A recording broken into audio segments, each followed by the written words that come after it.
രണ്ടാം പിണറായി സർക്കാരിന്റെ 4ാം വാർഷികാഘോഷത്തിന് കണ്ണൂരിൽ തുടക്കം. കണ്ണൂർ ജില്ലാതല യോഗം മുഖ്യമന്ത്രി പിണറായി വിജയൻ ഉദ്ഘാടനം ചെയ്തു. അയൽരാജ്യമായ പാകിസ്ഥാനുമായി സംഘർഷം നിലനിൽക്കുന്ന സാഹചര്യത്തിൽ രാജ്യം സ്വീകരിക്കുന്ന തീരുമാനത്തിനൊപ്പം എല്ലാവരും അണിചേരുകയാണ് വേണ്ടതെന്ന് മുഖ്യമന്ത്രി ചൂണ്ടിക്കാട്ടി. എല്ലാ സ്ഥിതിഗതികളും നേരിടാൻ കേരളം സജ്ജമായി കഴിഞ്ഞു. അയൽരാഷ്ട്രങ്ങളുമായി നല്ല ബന്ധം പുലർത്തണമെന്നാണ് നാം എപ്പോഴും ആഗ്രഹിക്കുന്നത്. പക്ഷേ വിപരീത ദിശയിലാണ് പാകിസ്ഥാൻ നീങ്ങുന്നത്. പാകിസ്ഥാന്റെ ആക്രമണത്തെ നല്ല രീതിയിൽ പ്രതിരോധിക്കാൻ നമ്മുടെ രാജ്യത്തിന് കഴിഞ്ഞിട്ടുണ്ട്. ഈ പ്രതിരോധത്തിന് പിന്നിൽ എല്ലാ ഇന്ത്യക്കാരും അണിചേരണമെന്ന് മുഖ്യമന്ത്രി പറഞ്ഞു. അയൽരാഷ്ട്രങ്ങളുമായി നല്ല ബന്ധം പുലർത്തണമെന്നാണ് നാം എല്ലാ കാലത്തും ആഗ്രഹിക്കുന്നത്. പക്ഷേ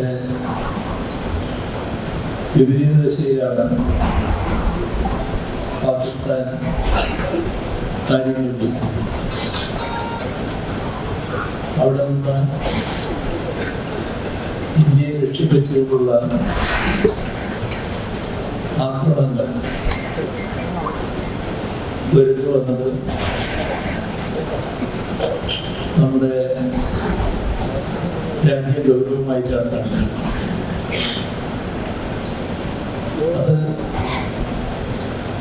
നല്ല രീതിയിൽ പ്രതിരോധിക്കാൻ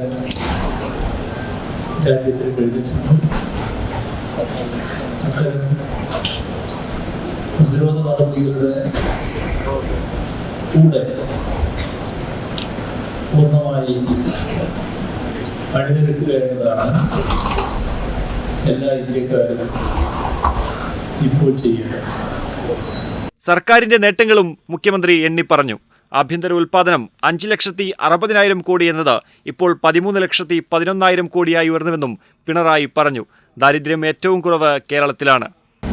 2016 നമ്മുടെ സംസ്ഥാനത്തിന്റെ മൊത്തം ആഭ്യന്തര ഉൽപാദനം 5,60,000 കോടി രൂപയായി.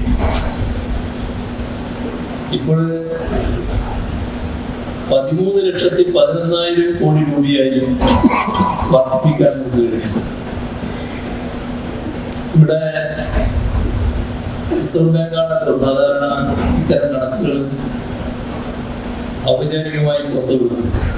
സർക്കാരിന്റെ 4ാം വാർഷികാഘോഷങ്ങളുടെ ഭാഗമായി സമൂഹത്തിലെ വിവിധ മേഖലകളിലെ വ്യക്തിത്വങ്ങളുമായി മുഖാമുഖ പരിപാടിയും നടന്നു. ക്ഷണിക്കപ്പെട്ട 750ഓളം വ്യക്തികളുമായി മുഖ്യമന്ത്രി സംവദിച്ചു. മന്ത്രി രാമചന്ദ്രൻ കടന്നപ്പള്ളി അധ്യക്ഷനായി. വി ശിവദാസൻ MP, MLA-മാരായ MV Govindan, KK Shailaja, KV Sumesh, KP Mohanan, M Vijin, TI Madhusoodanan, ജില്ലാ collector Arun K Vijayan, planning board vice chairman professor KN Ramachandran, പൊതുഭരണ വകുപ്പ് സെക്രട്ടറി കേശവേന്ദ്രകുമാർ, ജില്ലാ panchayat vice president KK Rathnakumari തുടങ്ങിയവർ സംബന്ധിച്ചു. പ്രൈം 21 കണ്ണൂർ.